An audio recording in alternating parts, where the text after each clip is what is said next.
Advice لے گی، یعنی قانونی معنی آؤٹ سورس کر رہی ہے، ان سے ایڈوائس لے گی کہ الیکشن کمیشن کی ابھی تک سمجھ میں نہیں آ رہا، وہ کنفیوز ہے، اور میرا خیال ہے وہ کسیانی بلی کھمبا نوچنے والی، کسی صورت یہ کہیں نہیں جا سکتے، ان کو اس پر عمل کرنا ہی کرنا ہے۔ اور کل دوبارہ اجلاس بلا لیا، چیف الیکشن کمیشنر سکندر سلطان راجہ اس کی خود صدارت کر رہے ہیں۔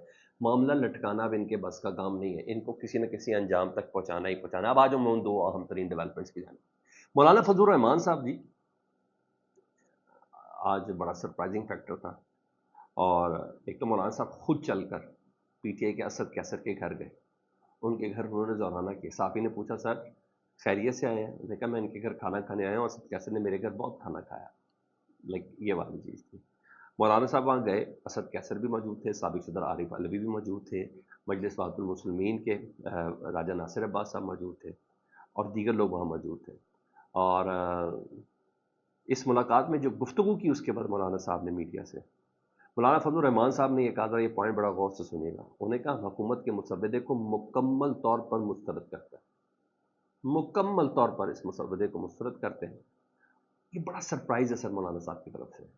پہلے یہ تھا کہ جزوی طور پر مولانا صاحب شاید اس مسودے کو نہیں مان رہے، کچھ پوائنٹس پہ اختلاف ہے، کچھ پہ نہیں ہے، آئینی عدالت ہونی چاہیے اور کچھ چیزوں پہ ہے، اور فوجی عدالتوں کے حوالے سے، جورسٹکشنز کے حوالے سے، عدالتوں کے استحقاق کے حوالے سے، شاید اسلام آباد ہائی کورٹ کے ججز کے ٹرانسفر پوسٹنگ کے حوالے سے تھا کہ کچھ پوائنٹس پر اختلاف ہے، مگر اب وہ کہہ رہے ہیں اس مسودے کو مکمل طور پر ہم مسترد کرتے ہیں، یعنی یہ ردی کا ٹوکرا تھا، ٹھیک ہے، ردی کا ٹوکرا تھا، یہ مسودہ نہیں تھا۔ اور یہ بات وہ کر رہے ہیں پاکستان تحریک انصاف کے ساتھ کھڑے ہو کے، اسد کیسر کو ساتھ کھڑے کر کے، عارف علوی صاحب کو ساتھ کھڑے کر کے، اور دیگر اتحادیوں کو ساتھ کھڑے کر کے، تو اس کا مطلب ہے جو نیا مسودہ ہے نا، وہ Pakistan Peoples Party, J U I یعنی مولانا فضل الرحمان صاحب اور پاکستان تحریک انصاف مل کر لے کے آئے گی۔ اس نئے مسودے میں یہ تینوں شامل ہوں گے، کیونکہ مسودہ آنا ہی آنا ہے، یہ طے بات ہے، اب یہ طے بات ہے، تھوڑی بہت وہ عزت سادات رہ جائے تو یہ والی چیز ہے، اور پھر نون لیگ کو منوائی لیں گے، ہاں وہ چیزیں نہیں ہوں گی، وہ جو رولو پھیر دیا تھا نا، نہیں وہ رولو نہیں پھیر سکتے تھے، ٹھیک ہے، ڈریکونین لاز کہتے ہیں اس کو، جی ہاں ڈریکونین لاز لے کے آ رہے تھے۔ اچھا جی، یہاں تو یہ چیز ہے۔ ادھر عمران خان صاحب سے آج جیل میں 190 ملین پاؤنڈ کی کیس کی سماعت تو کی تھی، بس سماعت کے دوران ان کی گفتگو ہوئی صحافیوں سے، اس کی صحافی نے سوال کیا کہ جو آئینی ترمیم پر مولانا صاحب کا کردار ہے جو نہیں انہوں نے پوری ہونے دی، مثبت کروائی اور یہ سب ہوا، تو آپ مولانا صاحب کے کردار کو کیسے دیکھ سکتے ہیں؟ چاہے اس کے کہ اس جواب کی ابھی تک ویریفیکیشن نہیں آئی ہے، لیکن باقاعدہ میڈیا کے طور پر رپورٹ کیا گیا کہ مولانا صاحب کو شک کا اظہار دے رہے ہیں ابھی بھی عمران خان صاحب، مشکوک کر رہے ہیں تاکہ مولانا صاحب تھوڑا سا پش ہو جائے، یہ خبر باقاعدہ پلیس کروائی گئی اسٹیٹمنٹ، تو عمران خان صاحب نے کہا میں ابھی کچھ نہیں کہہ سکتا مولانا صاحب کے کردار سے، یعنی وہ خبر مگر اس طریقے سے دی گئی کہ جیسے عمران خان صاحب بہت شک کا اظہار کریں مولانا صاحب کے اوپر، اور مولانا صاحب دوبارہ سوچیں اپنے موقف کے اوپر سے، لائک اس طریقے سے کہ نہ وزیر اطلاعات وزارت اطلاعات آپ کو پتہ ہے عطا تارڑ صاحب ہیں، ان کی مرضی سے خبریں چل رہی ہیں، کیمرہ کون ہے کیا ہے کہاں نہیں ہے، اس کے علاوہ بھی کچھ لوگ ہیں جو خبریں پٹ کرتے ہیں اور کہتے ہیں بھائی یہ یوں کرنا ہے آپ نے، ٹھیک ہے جی۔ تو بہرحال عمران خان صاحب نے کہا جمہوری فورسز کو کھڑا ہونا ہوگا، اور اگر مولانا بھی ساتھ ہیں تو اس سے اچھی بات کیا ہو سکتی ہے، یہ انہوں نے بولا۔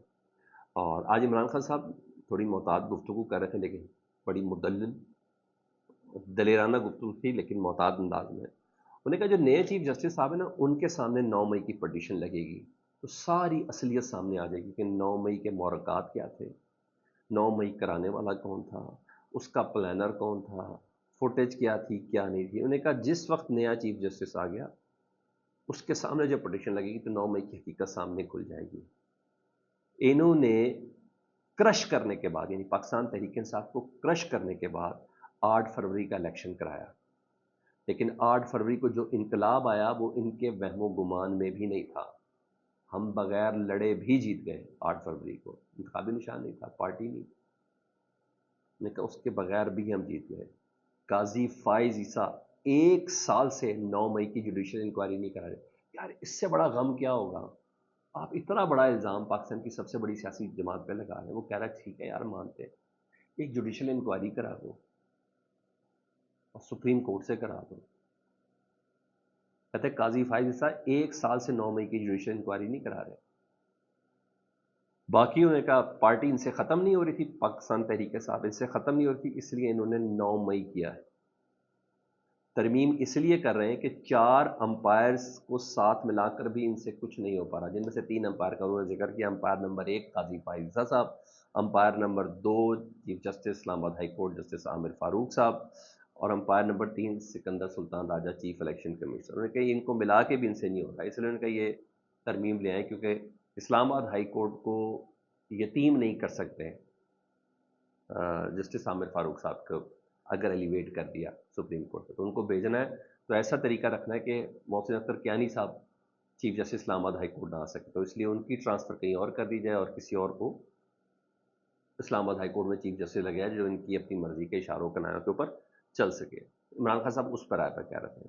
بہرحال انہوں نے لاہور جلسے کے حوالے سے کہا کہ جتنے بھی کارکن ہیں کشتیاں جلا کر پہنچے جی، لاہور کا جلسہ ہر حال میں ہونا ہے، ہونا ہی ہونا ہے.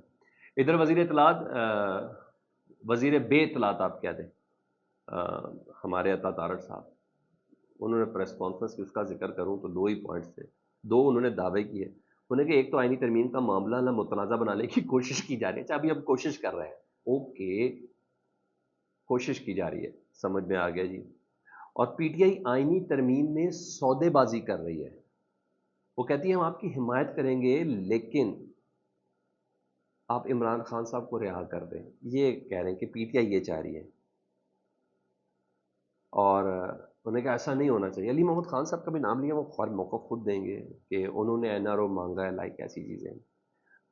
میڈیا پر جو مسودہ چل رہا ہے جعلی ہے. اچھا بھائی کس نے چلایا جعلی ہے؟ کون دے رہا ہے یہ؟ میں اس لیے وزیر بے اطلاعات کہتا ہوں، ان کے پاس اطلاعات وہی ہیں جو انہیں کہا جاتا ہے کہ آپ کہہ دیں. ٹھیک ہے جی، صرف اس سے زیادہ نہیں. اور اگر یہ آئینی ترمیم کی سبکی کا اگر کوئی ذمہ دار ہے تو پاکستان کا وزیر قانون ان کو مستعفی ہونا چاہیے. جو حکومت کی بےزتی ہوئی ہے اس میں، اعظم نذیر تارڑ صاحب، پاکستان کے وزیر داخلہ محسن نقوی صاحب، اور تیسرے میں یہ عطا تارڑ صاحب کو دوں گا کہ یہ بیچارے وہی انفارمیشن دے رہے تھے جو ان تک پہنچی تھی. اب تو رانا ثناء اللہ صاحب بھی کہتے کہ ہماری غلطی ہے، خواجہ آصف صاحب بھی کہتے ساڑی غلطی ہے، اسی انہوں نے یقین کر لیا. اور باقی جو اسٹیبلشمنٹ غلطی کا نشاندہی کری ہے اس کا تو کوئی حساب کتاب ہی نہیں ہے. یہ باتیں وہ کہتے ہیں اب میڈیا پر جو آئینی مسودہ وہ جعلی ہے. اوکے سمجھ گیا جی، اور مسودہ اب تیار ہو رہا ہے. یہاں یہ چیز ادھر پاکستان تحریک انصاف یعنی عمران خان صاحب اور بشرا بی بی کو ایک بڑا ریلیف ملا. میں نے بتایا ستمبر کا مہینہ لگ رہا تھا کہ فیصلہ ہو جائے گا، سزائیں ہو جائیں گی 190 ملین پاؤنڈ کیس میں کم از کم. اس کے بعد جب ٹرائل کورٹ نے نیب ترمیم کو ہی نہیں مانا، انہوں نے کہا نہیں کنٹینیو رکھنا ہی رکھنا ہے نیب کورٹ نے، تو آخری گواہ پہ جرا چل رہی ہے اور ویسی معاملہ اپنے منطقی انجام تک پہنچا ہوا ہے. اس پہ کچھ نہ کچھ کر کے پھر اپر کورٹس میں یہ معاملہ جائے گا. تو اسلام آباد ہائی کورٹ میں ٹرائل روکنے کی درخواست کی گئی تھی عمران خان صاحب اور بشرا بی بی کی طرف سے. وہ درخواست نہ صرف منظور ہوئی ہے بلکہ اس پہ فیصلہ محفوظ کیا گیا تھا، وہ فیصلہ سنا دیا گیا ہے. اسلام آباد ہائی کورٹ نے نیب کی ٹرائل کورٹ کو حتمی فیصلہ سنانے سے 190 ملین پاؤنڈ کیس کا حتمی فیصلہ سنانے سے روک دیا. یعنی مطلب اب اسلام آباد ہائی کورٹ فیصلہ کرے گی کہ آئینی نیب ترمیم کے بعد کیا نیب کے جورسڈکشن میں یہ کیس ہے یا نہیں ہے، وہ سن سکتا ہے کہ نہیں سن سکتا. جی ہاں یہ ہونا ہے. فیڈ بیک سے متعلق ضرور آگاہ کریں. اپنا بہت خیال رکھیں. اللہم صلی علی محمد و آل محمد.